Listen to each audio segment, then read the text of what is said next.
Diesel. நல்ல ஒரு புதுவிதமான கதைக்களம், பிளஸ் ஒரு நல்ல சோசியல் மெசேஜ் உள்ள ஒரு நல்ல படம்னு சொல்லலாம். படத்தோட பிளஸ்ஸா நான் பார்க்குறது இந்த படத்தோட ஸ்கிரிப்ட் தான். ரொம்ப ஒரு ஸ்ட்ராங்கான ஒரு ஸ்கிரிப்ட்.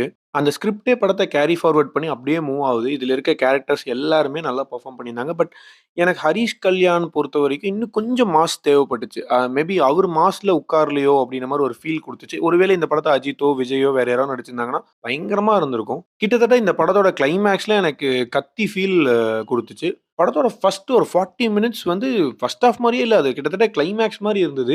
ரொம்ப நல்லா இருந்தது. அதுக்கப்புறம் படம் ரொம்ப ஸ்லோவாயிருச்சு.